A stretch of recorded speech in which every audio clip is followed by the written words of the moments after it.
यह कहानी उत्तर भारत के एक छोटे से गांव की है जिसका नाम था नागपुर। इस गांव का नाम ही नागों के वजह से पड़ा था। कहते हैं कि इस गांव के आसपास नागों का एक प्राचीन वंश था जो सैकड़ों सालों से यहाँ के जंगलों और गुफाओं में रहता था। गांव के बड़े बुजुर्गों की मान्यता थी कि इस इलाके में नाग देवता का वास है।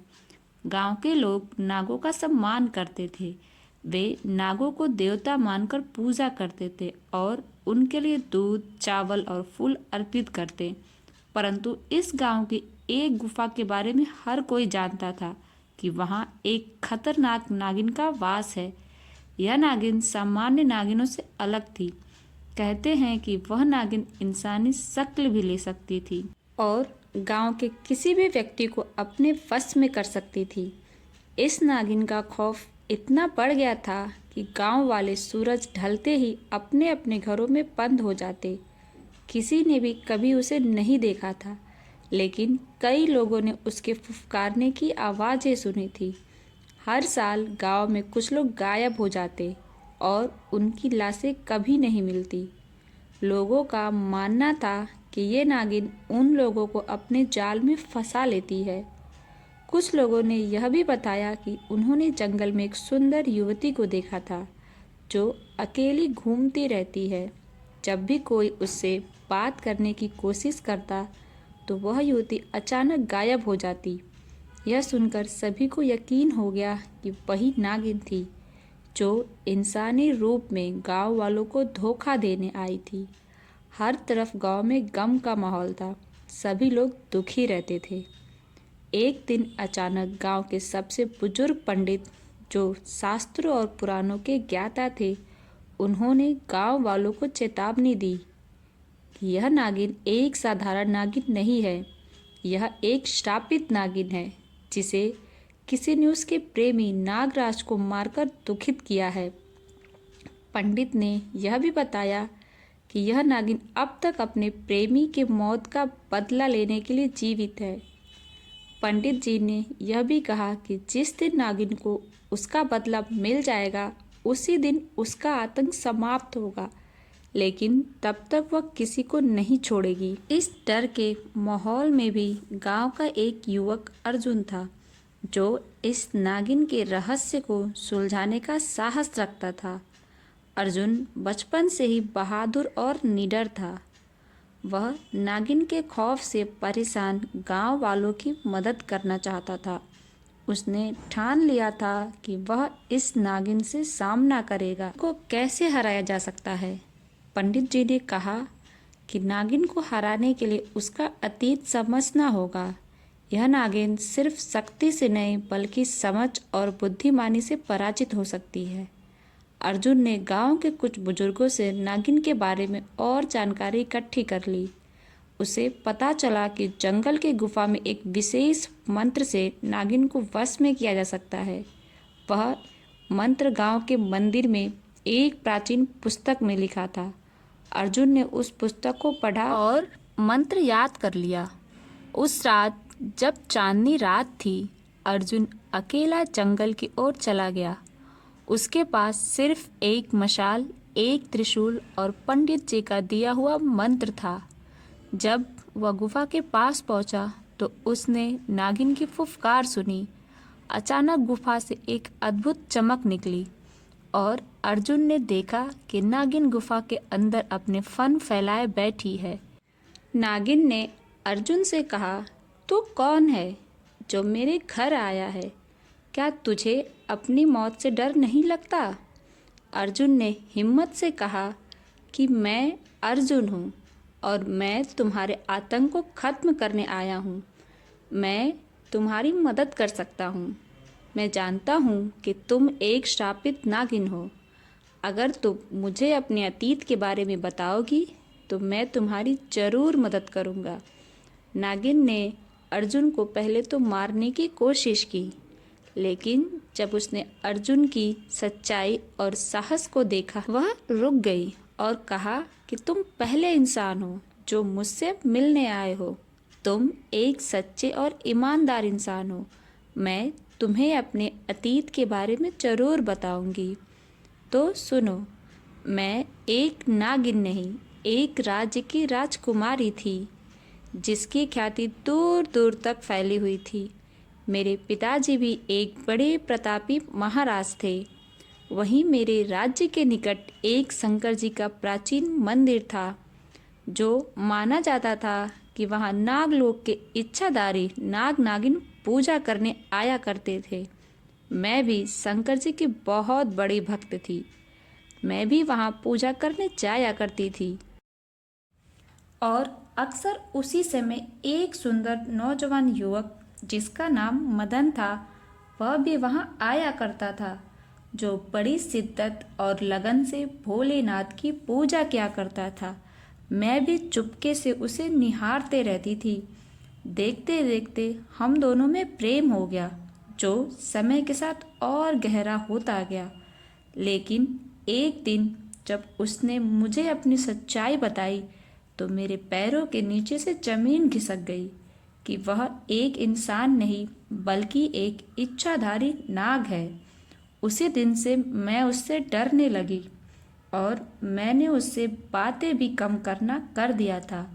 फिर भी वह नहीं माना, तो मैंने आखिरकार मंदिर जाना ही छोड़ दिया और उसकी याद में अपने महल में बैठकर रोया करती थी।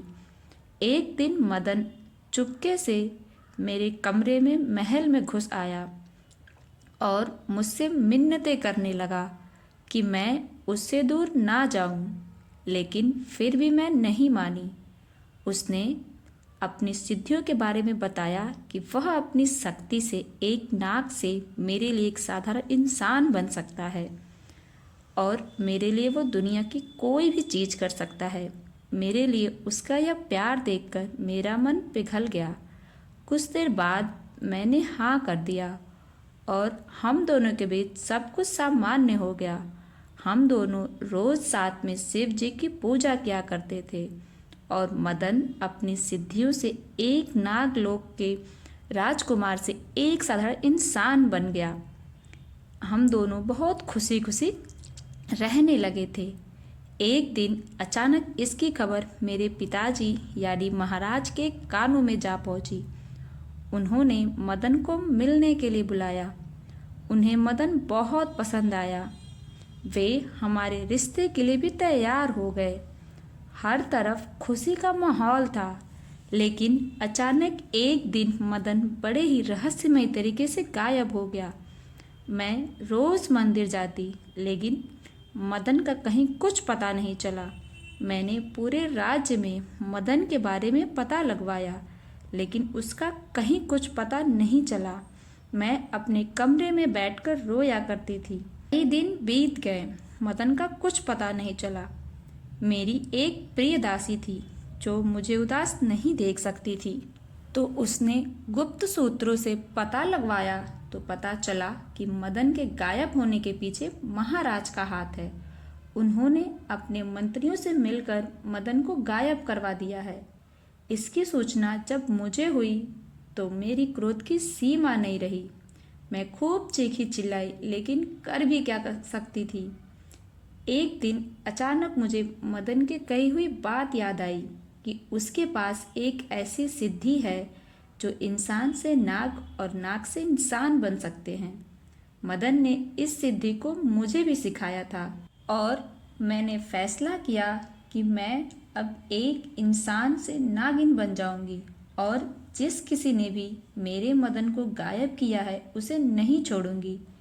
एक दिन मैं रात में अकेली जंगल की तरफ निकल गई और वहाँ वह सिद्धि प्राप्त कर एक इंसान से नागिन बन गई। लेकिन मेरी बुरी किस्मत तो देखो, नागिन बनने के बाद मैं महल में प्रवेश ही नहीं कर सकी। जैसे कोई अदृश्य शक्ति हो या फिर किसी ने पूरे महल को सिद्धियों से बांध दिया हो, जो मुझे महल में प्रवेश करने से रोक रही थी और मजबूरी में मुझे महल के बाहर इंतजार करना पड़ा। कई दिन इंतजार करने के बाद एक दिन मैंने देखा कि मेरी प्यारी दासी अपने साथी के साथ ठहाके लगाकर हंस रही थी और महल की तरफ जा रही थी। मुझे तो यकीन ही नहीं हुआ कि जो दासी मेरे उदास होने पर इतना दुख होती है, वो मेरे महल से गायब होने पर इतना खुश क्यों है। मुझे उस पर शक हुआ कि कहीं इसने मुझसे झूठ तो नहीं बोला कि मदन को गायब करने के पीछे मेरे पिता यानी महाराज का हाथ है। अब से मैं हर रोज दासी का महल के बाहर इंतजार करती। एक दिन मैंने दासी को यह कहते हुए सुना कि वह भी मदन को पसंद करती है और बहुत खुश है कि राजकुमारी महल से गायब हो गई ना जाने कैसे वो मेरे और मदन के बीच में आ गई हैं। मैंने तो राजकुमारी से झूठ बोला था कि मदन को महाराज ने गायब करवाया है, जबकि मदन को मैंने ही बांध कर तय खाने में रखा है, क्योंकि मैं उससे बहुत प्यार करती हूँ और मैं उसके बिना नहीं जी सकती। मैं तो उसे रोज मंदिर जाते हुए देखा करती थी और ये भी जानती हूँ कि वो एक इच्छाधारी नाग है। तो क्या हुआ, इससे कोई फर्क नहीं पड़ता है। मैंने तो पूरे महल को सिद्धियों से बंधवा दिया है कि कोई नाग नागिन महल से बाहर ना जा सके।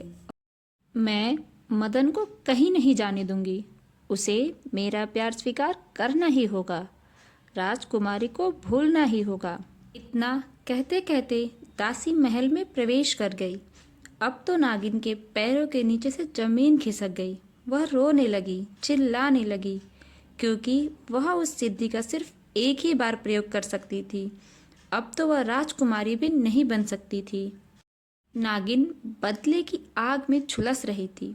वह महल के बाहर दासी का इंतजार कर रही थी कि अब उसे वह नहीं छोड़ेगी। इतने में द्वारपाल ने नागिन को महल के बाहर देख लिया और सपेरे को बुलवाकर उसे कहीं दूर जंगल में छुड़वा दिया।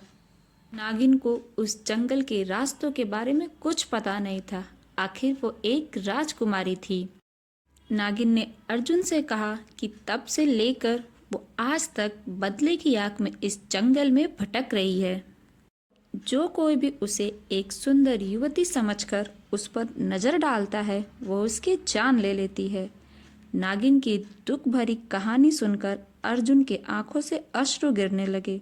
वह फूट फूट कर रोने लगा और कहा कि मैं तुमसे वादा करता हूँ, मैं तुम्हारे मदन से तुम्हें जरूर मिलवाऊंगा। इतना कहकर मदन जंगल से वापस भागते भागते गांव के पास उस बुजुर्ग पंडित के पास पहुंचा, जिन्होंने नागिन के बारे में सभी को सचेत किया था। अर्जुन ने नागिन के अतीत की कहानी पंडित को बताई। पंडित जी ने अपने तंत्र मंत्र से पता लगाया तो पता चला कि उस नागिन को दोबारा राजकुमारी सिर्फ मदन ही बना सकता है। दोनों ने बिना देर किए नागिन के महल की तरफ प्रस्थान किया और महाराज के महल जा पहुँचे। उधर महाराज और महारानी राजकुमारी के गम में उदास और बहुत निराश थे। वह न किसी से मिलते थे और न ही खुश रहते थे। लेकिन जब द्वारपाल ने उन्हें बताया कि वह राजकुमारी की खबर लेकर कोई आया है, तो वे दोनों नंगे पांव दौड़कर उनसे मिलने पहुँचे। जब महाराज और महारानी ने अपने बेटी की दुख भरी कहानी सुनी तो रोने लगे। उनके अश्रु तो रुक ही नहीं रहे थे। अर्जुन ने सांत्वना देते हुए कहा कि महाराज, ये रोने का समय नहीं है, ये न्याय करने का समय है। महाराज और सभी लोग तहखाने की तरफ भागे। दासी ने अभी भी मदन को सिद्धियों से वहां बांध रखा है। तो पंडित जी ने मदन को अपने तंत्र मंत्र विद्या से मुक्त किया और महाराज ने तुरंत दासी को सजाए मौत का दंड दिया। दासी को रोते बिलखते कैद कर जेल में डाल दिया गया और पंडित जी ने पूरे महल को सिद्धियों से मुक्त कर दिया। और अब सभी लोग नागिन के पास उस गुफा में पहुंचे। तो वहाँ मदन ने अपनी सिद्धियों से नागिन को एक साधारण इंसान बना दिया। अब राजकुमारी और मदन दोनों एक साधारण इंसान बन गए। दोनों की आंखों में अब एक दूसरे के लिए अश्रु थे। मदन ने बताया कि कैसे दासी ने उसे अपने प्यार में फंसाने के लिए क्या कुछ नहीं किया, लेकिन मदन ने कहा कि राजकुमारी, मैं तो सिर्फ आपसे प्यार करता हूँ। राजकुमारी ने भी महाराज से माफ़ी मांगी कि उसे कभी एक दासी की बातों में आकर अपने पिता पर शक नहीं करना चाहिए था। महाराज ने राजकुमारी को माफ़ कर दिया और सभी ने मिलकर अर्जुन को धन्यवाद दिया। महाराज ने अर्जुन को अपना मुख्य सलाहकार बना दिया। अब गांव में फिर से शांति फैल गई। वे सभी खुशी खुशी रहने लगे। फ्रेंड्स, अगर आपको मेरा ये वीडियो पसंद आया तो प्लीज़ मेरे इस वीडियो को लाइक करें और मेरे चैनल को सब्सक्राइब करें।